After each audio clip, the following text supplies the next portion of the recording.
Hey folks, it's Jim from the Movie Wine, and this is a video response to Scott of Cineram and his video regarding who should be the one to direct Star Wars VII to be released in 2015.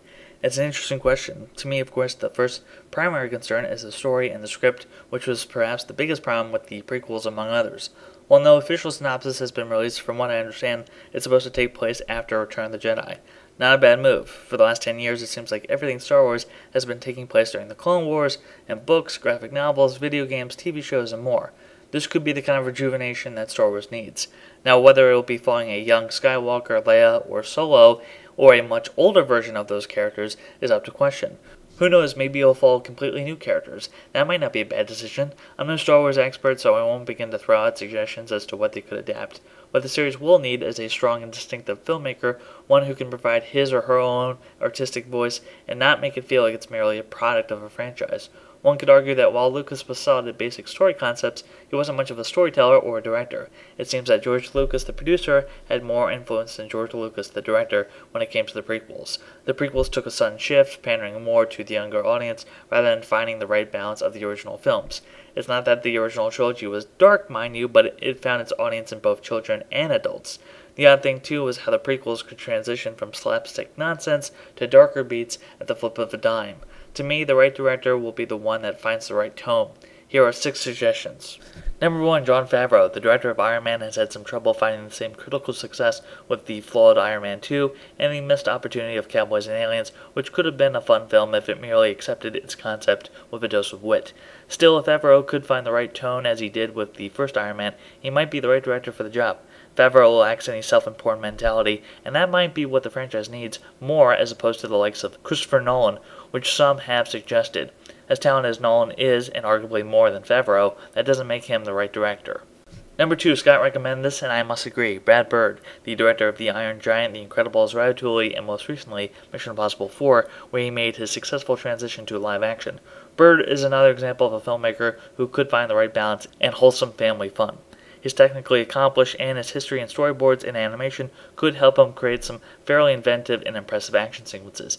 He's also not that bad with actors, and like some of the others on this list, he could very well use traditional and modern-day filmmaking techniques. In other words, he might not leave his actors stranded on a green screen set for the duration of the shoot where they have to communicate with a tennis ball. Number 3, J.J. Abrams, the director of Mission Impossible 3 and Star Trek, and is known as one of the creators of the hit series Lost. Abrams at the moment is preoccupied with the Star Trek franchise, which with his help recalls the earlier days of Star Wars than anything else. Abrams has admitted that he's more of a Star Wars fan than a Star Trek fan, but he's used that to provide a sense of fun and excitement to the Star Trek reboot, which found a larger audience than its usual cult one. Abrams, who sometimes is compared to Spielberg in his childhood enthusiasm, could bring a sense of adventure back to the franchise after the space opera prequels felt more like Star Wars on ice with elaborate dance choreography. Number 4, Edgar Wright, the imaginative director of Shaun of the Dead, Hot Fuzz, and Scott Pilgrim vs. the World.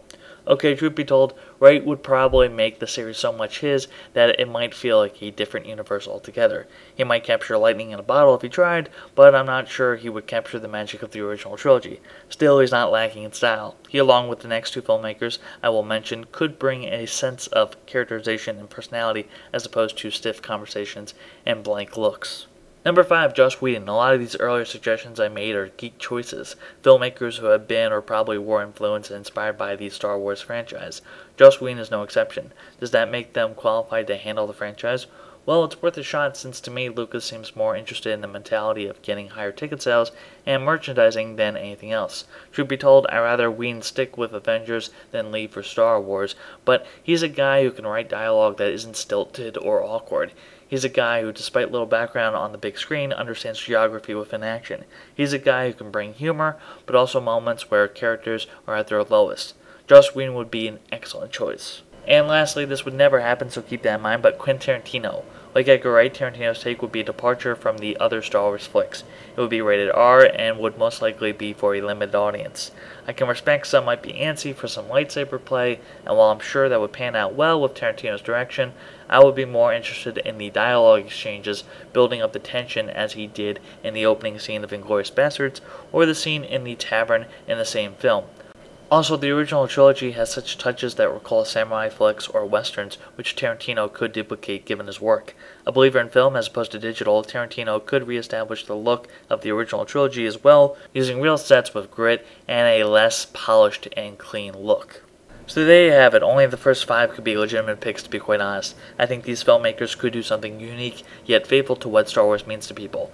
I don't mean to knock Lucas down so much, but it's important to acknowledge his missteps, in my opinion, in order to know where they should go from there. In any case, these are the filmmakers that I believe could do a great job with the franchise. So what direction should they take with Star Wars 7 on a concept level, and who should be the one to helm it? Feel free to leave a comment down below or a video response. That's it from the Movie Rewind. Have a good day, folks. Until next time.